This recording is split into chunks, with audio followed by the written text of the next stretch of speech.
할렐루야. 6월 23일 목요일 원포인트 큐티 시간입니다. 오늘도 주님의 말씀을 묵상함으로 큰 은혜를 누리시기 바랍니다. 오늘 하나님 주신 말씀은 사무엘상 19장 18절에서 24절까지의 말씀입니다. 함께 읽겠습니다. 다윗이 도피하여 라마로 가서 사무엘에게로 나아가서 사울이 자기에게 행한 일을 다 전하였고 다윗과 사무엘이 나윗으로 가서 살았더라.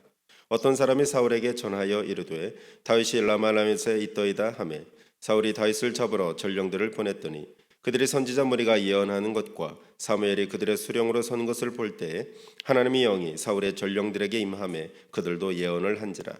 어떤 사람이 그것을 사울에게 알림해 사울이 다른 전령들을 보냈더니 그들도 예언을 했으므로 사울이 세 번째 다시 전령들을 보냈더니 그들도 예언을 한지라. 이에 사울도 라마로 가서 세구에 있는 큰 우물에 도착하여 물어 이르되 사무엘과 다윗이 어디 있느냐? 어떤 사람이 이르되 라마나윗에 있나이다. 사울이 라마나윗으로 가니라. 하나님의 영이 그에게도 임하시니 그가 라마나윗에 이르기까지 걸어가며 예언을 하였으며 그가 또 그의 옷을 벗고 사무엘 앞에서 예언을 하며 하루 밤낮을 벗은 몸으로 누웠더라. 그러므로 속담에 이르기를 사울도 선지자 중에 있느냐 하니라. 아멘. 이 시간 비웃음의 속담이란 제목으로 담임 목사님께서 말씀 전해주시겠습니다. 할렐루야.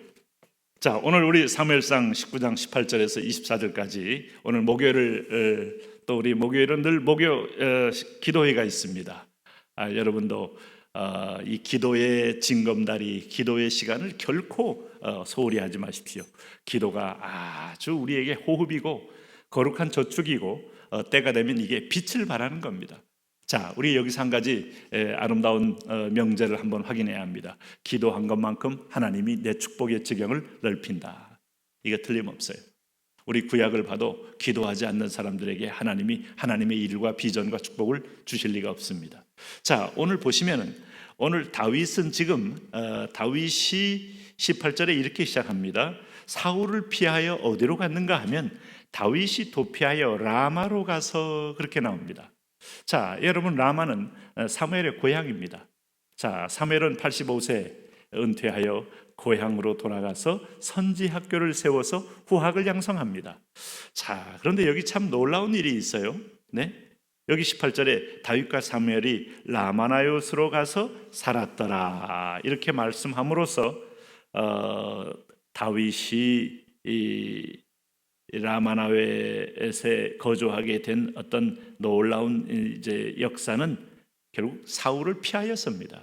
왜? 사울이 아주 지독하고 끊임없이 공격적이고 그를 죽이기 위한 아주 이제는 왕의 입장에서 최대의 정적을 제거하겠다는 증오와 혐오를 품고 공격을 하는데 어찌 그것을 피할 수 있겠어요? 그래서 라마나웨에 가서 숨어든 겁니다.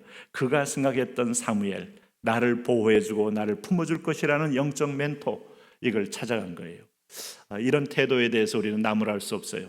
어릴 적에 나에게 말씀을 통하여 은혜를 끼쳤던 분, 또 오늘 중고등부 때 참 혼돈과 경랑의 시기에 인생의 진로를 아주 상담해주며 제시해줬던 좋은 선생님, 나이가 들었어도 그런 선생님들이, 그런 멘토가 기억나는 것은 뭐 어쩌면 자연스러운 것이고, 찾아간 것은 다시 아들의 마음으로 도움을 받기 위한 겁니다. 그러나 라마나요 갔다고 해서 결코 안전할 수 없는 거죠. 이 세상에 어느 곳이 안전할 수 있겠습니까? 그래서 20절에 보니까 전령들이 오늘 이 다윗이 라마나요에 피한 걸 알고 전령들이 옵니다. 이건 전령이 아니라 다윗을 잡으러 오는 그런 파견군들입니다. 20절 말씀 보시면은 사울이 다윗을 잡으러 전령들을 보내었더니 그들이 선지자 무리가 예언한 것과 사무엘이 그들의 수령으로 선 것을 볼 때 하나님의 영이 사울의 전령들에게 임하며 그들도 예언을 한지라. 제가 초창기에 우리 개척하면서 칼럼을 쭉 낸 것이 있는데 그 칼럼의 제목이 라마나요스입니다. 저는 이 라마나요스의 어떤 공동체와 위치와 자리를 사랑하고 있어요. 왜 그런가 하면 이 지역에 하나님의 영이 임했다 이거예요. 구약 때는 여러분 아시는 대로 하나님이 외적으로 임재합니다. 신약에는 내주합니다. 큰 차이죠. 그래서 하나님이 임재했다 떠날 수가 있는 영이에요. 그러나 신약에는 내주하셨으면 이제 결코 떠나지는 않죠. 그래서 오늘 라마나요 지역 자체에 하나님께서 사무엘을 통하여 사무엘의 고향에 또 사무엘의 선지학교에 기름을 부어 그 시대의 영적인 진리의 빛으로 하나님은 그들을 세워 사용하시려고 임재가 있었다고 보여져요. 그런데 잘 피한 거죠. 은혜가 있는 장소에. 여러분, 우리가 어떤 음란한 소굴에 들어가서 유혹을 이기고 버틴다는 거 심지어는 불가능에 가깝습니다. 우리가 어떤 사람들의 어떤 도박에 아주 가득 차게 거기서 희덕거리며 돈을 막 주거니 받거니 하는 자리에 가서 우리가 어떤 순전함을 지킨다는 거 결코 쉽지 않습니다. 우리가 어떤 거대한 증오와 폭력이 난무하는 곳에 가서 우리도 어떤 한 진영에 들어가서 폭력에 행사할 가능성이 매우 높아요. 왜 그런가 하면 거기에 지배하는 영이 있기 때문이에요. 그래서 우리가 피할 때는 교회로 오는 겁니다. 그래도 이 본당이 오랫동안 교회가 쌓인 곳입니다. 예배의 영이 임한 곳입니다. 네?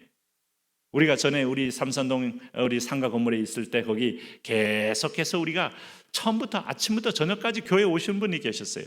그분들이 와서 대화도 하지만 기도도 하고 그리고 수시로 예배가 들려지고 찬양이 있고 목요 심화가 있고, 저는 그래서 우리 교회 이전할 때 이 본당은 하나님 본당 예배할 수 있는 사람이 하나님 이 본당을 인수받았으면 좋겠습니다 하는데, 딱 우리 학교 후배가 또 그 자리에 딱 들어와서 제가 가끔은 가봅니다만 너무 좋아요, 분위기가. 그게 다 하면 하나님은 장소에 편지한 분은 아니에요. 그러나 우리가 늘 기도했던 처소, 하나님의 임재가 있던 처소, 마귀도 자기가 있을 곳, 쉴 곳, 익숙한 곳을 찾아가는데, 오늘 하나님의 영이 임했던 자리에 하나님께서 그 기도가 쌓였던 자리, 참 은혜의 자리가 있습니다. 어떤 기도원가 하면 이게 기도원인가 할 만큼 퍽퍽한 기도원이 있지만, 어떤 기도원은 내가 은혜 받기 때문에 사실은 오라고 하면 꾸준히 갔던 기도원도 있다 이 말이죠. 그런데 여기도 보시면은 라마나요시 바로 그런 것이었다. 얼마나 참 감사합니까? 저는 여러분의 집안이 라마나요시 되고 또 여러분 우리가 서 있는 이 자리들이 라마나요 다 되기를 축복합니다. 그래서 여기서 보시면은 사무엘이 그를 잡은 전령이, 오늘 하나님의 영이 사울의 전령들에게 임하며 그들도 예언을 한지라 이렇게 됐어요. 21절에 보면 어떤 사람이 그것을 사울에게 알리며 사울이 다른 전령들을 보내었더니 그들도 예언했다. 이 말을 들으면 여러분, 일제 때 참 많은 일제가 신사참배를 이제 국교화시키고 우리 민족혼을 빼앗기 위해서 교회를 탄압하기 시작하지 않았어요? 그러면서 이제 거기에 수긍하는 교회는 살려두고 수긍하지 않는 교회는 아주 심각한 협박과 핍박을 했다 이 말이죠.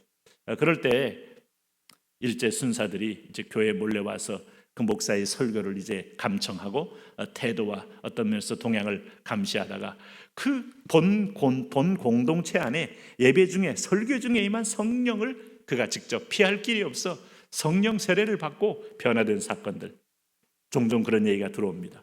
어디에 가느냐에 따라 인생이 달라집니다. 네. 오늘도 하나님이 역사하는 곳, 하나님이 기름을 붓는 곳, 그게 어디겠어요? 선교의 현장이고 순종의 현장이고 하나님의 섬김의 현장이고 용서의 현장이고 축복의 현장 아닙니까? 내 입술이 하나님의 영이 임하기를 원한다면 감사, 찬양, 격려 이런 말들이 오늘 하나님께서 대언케 하는 은혜의 통로가 되는 거 아니겠어요? 그래서 쓴물과 단물이 한꺼번에 난다면 여러분, 우리가 쓴물은 막고 단물의 통로가 될 때 회복이 있다 이 말이죠. 오늘 여기도 보면 21절에 사울이 세 번째 전령을 보내었더니 그들도 예언한지라. 놀랍지 않습니까? 네. 그래서 이제는 네 번째는 22절에 사울이 직접 출동합니다. 사울도 라마로 가서 세구에 있는 큰 우물에 도착하여 물어 이르되 사무엘과 다윗이 어디 있느냐? 어떤 사람이 이르되 라마나요에 있나이다. 사울이 라마나요로 가니라. 하나님의 영이 그에게도 임하시니 그가 라마나요에 이르기까지 걸어가며 예언을 하였다. 그래서 오늘 표제어가 비웃음의 속담 사울도 예언자 중에 하나가 있지 않았느냐 하는 말이 나오는 거예요. 네?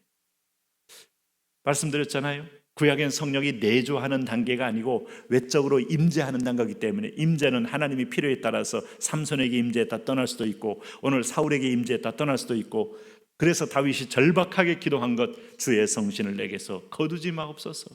이 맛을 알고 이 임재의 축복을 알고 은혜를 아는 사람은 절박하게 소원하죠.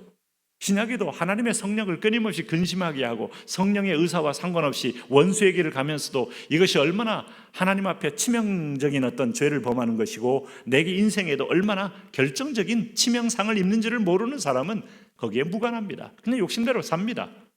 자기 고집대로 삽니다. 그런데 성령의 은혜를 아는 사람은 절박하게 그걸 구하게 돼 있죠. 사울도 예언했다. 놀랍지 않습니까? 그래서 24절 말씀 보세요. 그가 또 그의 옷을 벗고 사무엘 앞에서 예언을 하며 하룻밤 낫을 벗은 몸으로 누웠더라. 그러므로 속담에 이르길 사울도 선지자 중에 있느냐 하니라. 이렇게 오늘 교회는 라마나윕이 되어야 할 줄 믿습니다.